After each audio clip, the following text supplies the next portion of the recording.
Paddy Power are offering a money-back special in one race every day at glorious Goodwood and the Galway Festival. That's one race at Goodwood and Galway every day this week. Check out our app for more information. Max free bet £10. T's and C's apply. 18 plus. BeGambleAware.org.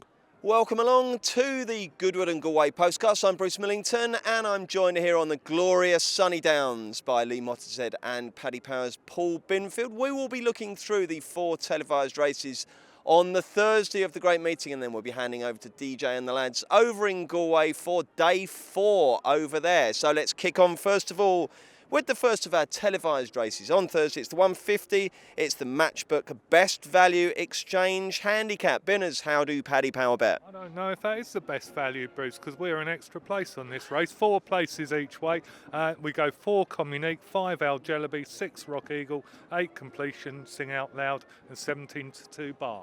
Okay, Lee, take it away. How's your punting been so far, first of all? Are you in form or are you keeping your powder dry? Yesterday was frustrating. Not often I post a punting-related tweet, but I did tweet last week that I really fancied Swado of the Lennox Stakes and tipped about 12-1 each way. So to be beaten a short head on the line was a bit frustrating. I can just about do you there, because I fancied Don Juan Triumphant at 33-1, but thanks to the generosity of Binners' employers, they paid 4 places. So I had a result. Anyway, never mind that. Who's going to win the first on Thursday? So first on Thursday is the Extel of old. Remember the old Extel handicap? Luca Kamani, Twin Wasabi Fish and Chips. Luca's not represented this season, but William Haggis is. With a nice horse Completion. Ran poorly in the Britannia last time, but plenty of fancied horses did. Time before that, he was just touched off by Crack On of Clive Cox's yard, who won at Ascot on Saturday. That's just a form is strong. Got up in trip should help him too, and I think he will win. Get you. Yeah. I'm going to go for Maverick Officer of Dave Simcox. Bruce at a double-figure price, up to 10 furlongs for the first time, but he's out of a Montjeu mare, so I think he'll definitely stay, and he's only a couple of pounds higher than when he won at Haydock on his penultimate start. Lovely stuff. We'll move on to the 225. The fillies and mares take centre stage here. It's the 1 mile 6 Lily Langtree Stakes, sponsored by Cato Group 2. Nice and wide open, Binners. Yeah, we can't separate God Given and Pilaster at the top of the market. Bruce 7-2 joint favourites. Then we go 11-2 Precious Ramotsui, 8 Star Rock, 17-2 Isabel de Urbina, and 10-1 the rest. Tough test, Lee. Have you got a strong fancy? Well, I think Pilaster sets a standard. She looks very exciting indeed, but her price reflects that. I'm going to be a bit boring and go for Haggis again. Well, not boring, it's 10-1 shot. I like the look of Made to Remember this morning before speaking to William. She was third last time in a mile and a quarter, Group 3 at Newcastle. She's bred by Philippa Cooper, who tends to breed stamina-packed horses. She's got to mile 6 this time, and I thought William was particularly sweet on her. He said she was a sporting each-way bet for sure. And it's often I speak to a trainer who almost recommends a bet, and he almost was there. Well, he was there. So I'd say Made to Remember each way. Good info. Okay, Bennett, who wins this? I think Star Rock for Huey Morrison, Bruce. She's only rated a couple of pounds behind the joint favourite God Given. She ran well enough on her seasonal debut at Mason Lafitte just recently, and she's run well over this 1 mile 6 furlongs before, so I think she's got a right chance. Excellent. Richmond Stakes next. Paddy Power are offering a money-back special in one race every day at glorious Goodwood and the Galway Festival. That's one race at Goodwood and Galway every day this week. Check out our app for more information. Max free bet £10. T's and C's apply. 18 plus. BeGambleAware.org. Let's turn our attention now to the 3 o'clock. It's the Catter Richmond Stakes, Group 2 for 2-year-olds, and a very exposed bunch this time, chaps, aren't they? Normally you get 1 or 2 once raced and you think this could be full of potential. Lee's just bending down there to pick that up very subtly. No one noticed, Lee. Yes, so like I say, an exposed bunch, aren't they, Binners? It's a slightly unusual Richmond Stakes lineup in that sense, isn't it? Yeah, absolutely, Bruce. Yeah, I couldn't agree more. It will be go 11-4 Concheck, 9-2 Marie's Diamond for Mark Johnston, 5 Shine So Bright, 11-2 Sabre, and Land Forces. We've already seen money for that one for Aidan O'Brien. That one's 6 from 7, and then it's 7 Charming Kid. Have you sussed this one, Lee? I've sussed. I think it's about as uninspiring a Richmond Stakes as I can remember. For a long time, this was a race that was really in trouble. Had a bit of a surge, and then this is a bit of a uninspiring renewals. You said they're all exposed. When I first got into racing, Cecil would fire a few good ones at this. I tell Yeah, you, he would. this was a decent old heat. This. Yeah, sort of Cecil and Leicester in this race, but these days it's sometimes I find, I'm just going off tangent here, some races get into like a streak of fashion and some races become unfashionable. Like the Hungerford Stakes is a race that has gone out of fashion. The Geoffrey Free has gone out of fashion. The Richmond has largely gone out of fashion. It's not a strong renewal. As you said, the most of them are exposed. I think whatever wins will be having its big day forever. I think that might be Sabre. Sabre, okay. Actually, that one finished very well last time, and the commentator didn't say Sabre rattling home. I thought he would have done. I backed it at Royal Ascot. Might do tomorrow. Can that win? I think it can, Bruce, but I prefer Marie's Diamond for Mark Johnston.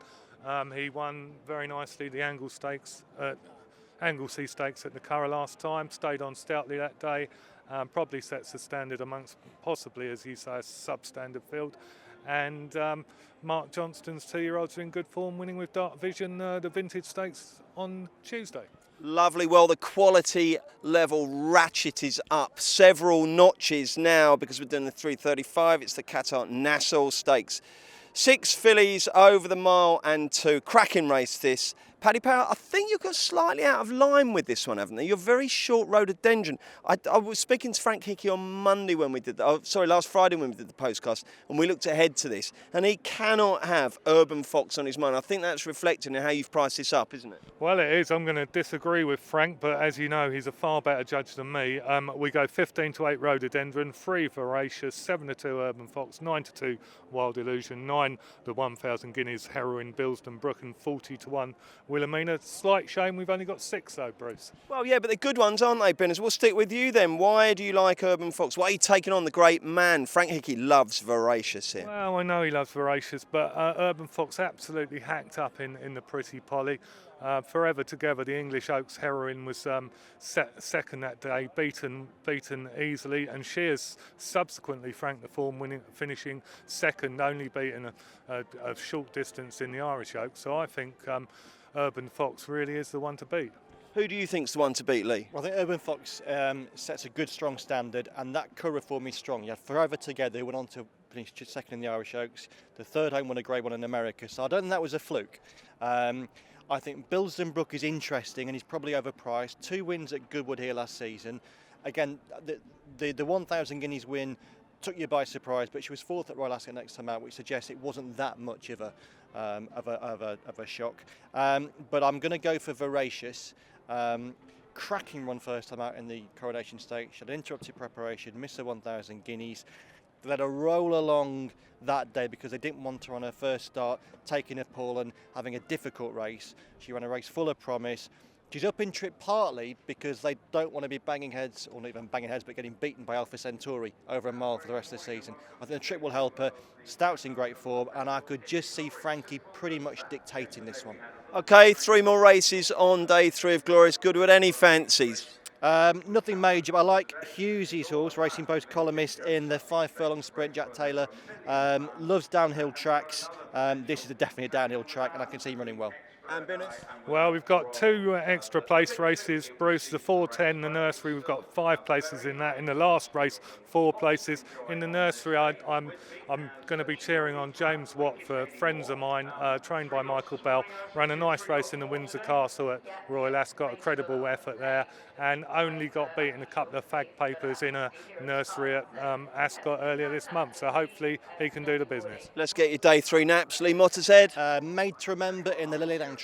And Paul Binfield. People keep coming up to me at the races and saying Frank Hickey's far better tipster than you, so I'm going to take him on and go for Urban Fox. Risky proposition. Okay, check your batteries on your phones. Let's hope there's plenty there, because after the break we're going to David Jennings to take you through the Galway card. That will keep you going for at least another hour. Paddy Power are offering a money-back special in one race every day at Glorious Goodwood and the Galway Festival. That's one race at Goodwood and Galway every day this week. Check out our app for more information. Max free bet £10. T's and C's apply. 18 plus. BeGambleAware.org. Welcome back to the Racing Postcast with me, David Jennings, and I'm delighted to be joined by my esteemed colleague, Mr. Mark Boylan, live from Galway to preview Day 4 of the Galway Summer Festival. Of course, the feature race on Day 4, Ladies' Day, is the Guinness Galway Hurdle. It's off at 4:35, Mark, and we got a bit of a surprise this morning. We've seen jockey bookings and no Ruby Walsh on Antipost favourite Whiskey Sour. A bit of a surprise, really. Max Dynamite around 25 to 1, I'd imagine, and although he obviously is well He's handicapped. not 25 to 1 now. Not 25 to 1 now, as you say. Look, he's obviously well handicapped over hurdles, but I don't think he likes hurdling. I was quite surprised by it. Perhaps weight, would you think, with Whiskey Sour's dimensions as a horse? Yeah, I just think he's a small enough horse, and I think he's got 11.4 now. I think if he had maybe 11 stone, maybe 10, 12, I think Ruby would have rode him, but I'm surprised at Max Dynamite too. I give it no chance. Even Sharjah, I know Patrick maybe gets on well with him, and Patrick, obviously the comment at the start of the year on our Racing Post, what's the word, that no horse deserves to be odds on against Sharjah when he was running against Sam Crow. You know, obviously, look, things have happened since. The ground's probably gone against him. He's interesting towards the top as well. He's a classy horse. So they're the ones that can't win. What can win? I know you're very, very sweet on one. I think Davis Charm has a cracking chance. Look, in any race like this, you need all the luck in the world, but I was so impressed with him last year here. Obviously, he was off a much, much lower mark, but he fairly bolted up, and he was well back the previous time. At Fairyhouse there at Christmas, or around December time, he was so green, but he must have so much talent. He must be a very, very good horse. And a couple of pipe openers in the flat there. A nice run last time at Leopardstown, 144. I don't think you can argue with that. I think he's got to be banged there at the end of the day. And Rachel Blackmore there as well, rider in form. I think there's so many boxes tick from. Perhaps you'd like to see John Joe Walsh firing in a couple more winners at the moment, but bar that, I think he's an excellent chance, Dave. So if you think he's an excellent chance off 144, you think he's a proper graded hurdler, you think he could go right to the top? I'm surprised that he isn't in green and gold. I think this horse could be one of them ones to go on and be a classy sort, whether it be over a fence in time, whatever. He's not the finished article. I spoke to John Joe Walsh around March because he was favourite for the county hurdle at one point. I think he was around 14, 16's favourite, and he said weren't even dreaming about going there, wasn't even talking about it. He just has to develop into it. But when he does, I think he can be a really, really good horse. Really Mark, you are very excited. I love this race. I love it. Not sometimes it can break your heart, this race, but I think he's got a great chance this You wish to race in 5 minutes.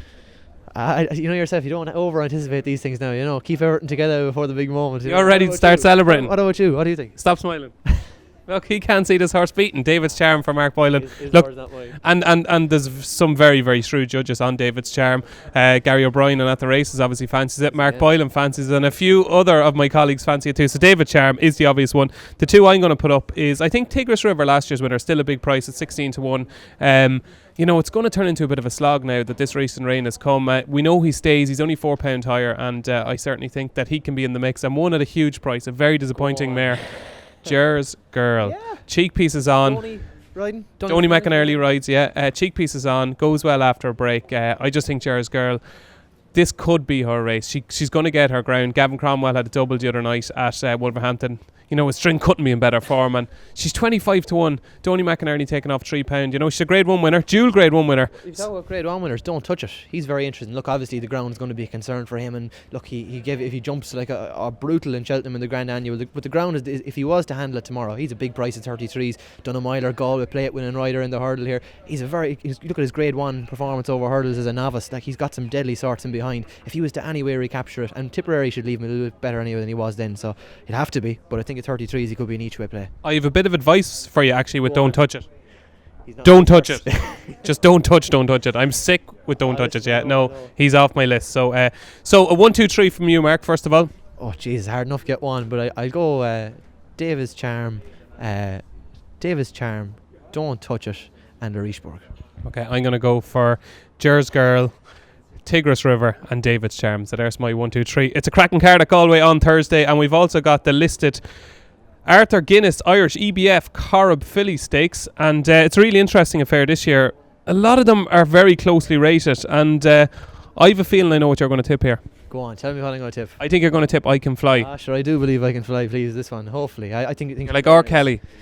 That's the first time I've ever been compared to R. Kelly. Yeah, probably not the greatest thing to be compared to R. Kelly. Can you retract that one, please? But I think really the start of the year I thought there was going to be far more from her. She was very disappointing at Newmarket after a nice run at Leopardstown behind who's Steph and Ulan Gold Fairy, who she's reopposing with here. Ulan Gold Fairy I think is £4 rated superior to her. They race off levels, but obviously DK around here is lethal as well. But I just thought to myself here that if she gets back into form, you could excuse Epsom last time. The ground really wouldn't have played to her strengths of that, and it was very, very gluey. If it could dry at all, there is a breeze here during the day. Hopefully if it could dry a little bit overnight, I think she could be a big player here. But listen, you respect the Ulan Gold Fairies of the world and those sort of horses, but I do think she's classy. I think she could be a group horse in a listed race here. And we've seen that, she does handle the ground as well. So I Can Fly is certainly interesting. Ship of Dreams, I thought ran well in the Sandringham.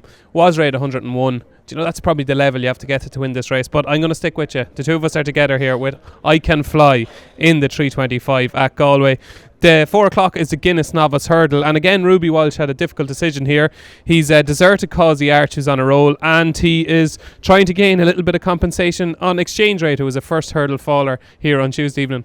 I just wonder here, I guess the Causey Arch is coming into it with more solid, out-of-thought prospects initially. When you consider you very, very easily forgive the horse Tenacity, but I wonder, is this Ruby Walsh looking to go out there and make a bit of a kind of I won't say a statement, but just to kind of prove a point with this fella that he wants to, because I'm sure he'll be keeping his whip down the neck, keeping him right, coming towards the first. I wouldn't be surprised at all if he really goes out here and determined form on this fella, but at the same time I find it difficult to split them. I would be going with Ruby, and I think if he's in that sort of mood, he's a smart animal. At Wexford, you have to remember, he was nearly put through the rail in this horse, and how he kept in Paul Townend now with what's like the size of slitters, it was absolutely fantastic to keep him in there. He must be a decent horse, this fella, and he was fancy to beat other horses on Tuesday's card here. I think he'll take the beating, but I find it hard to split them.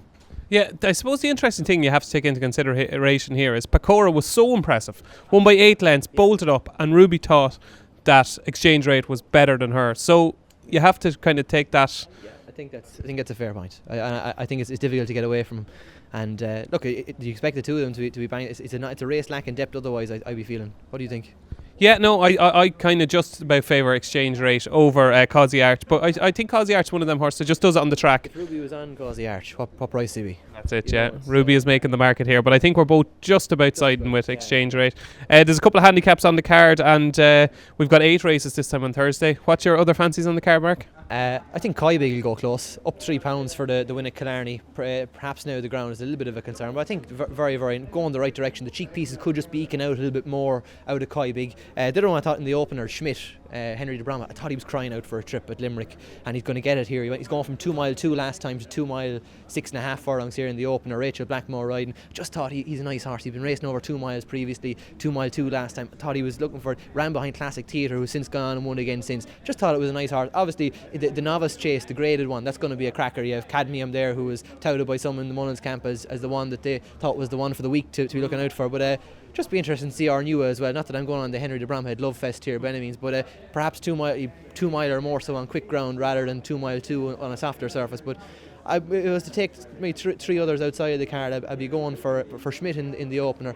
I'd be looking at the other fella, Coybig, later on in the card in the mild handicap, and maybe just keep an eye out there for Havelock. I did a piece with Peter Fahey, not that he would have put you in major confidence at all for the horse, but he's owned by golf as this Havelock. He had a nice run on his last flat start for the team. Mark Johnson, I think he was 72 over there, he's 65 here, just could fall right for him. He's got a nice draw, crept in at the bottom of the weights, could be an each way chance at a big price. Okay.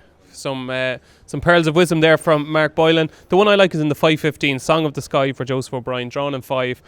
She'll adore these conditions. He's been really patient with her because she won 2 earlier on in the season. She's been crying out for a bit of cut in the ground, and she gets that here. I know she's £18 higher than her first win for Joseph, but I think there's more to come, and I think Galway might suit when they go a decent pace, and she'll hopefully pick up the pieces. So the best bet at Galway on day 4 is, Mark?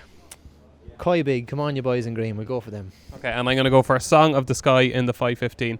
That's it from myself, David Jennings, and Mark Boylan here in Galway. Best of luck at Ladies' Day in Galway. Paddy Power are offering a money-back special in one race every day at glorious Goodwood and the Galway Festival. That's one race at Goodwood and Galway every day this week. Check out our app for more information. Max free bet £10. T's and C's apply. 18+. BeGambleAware.org.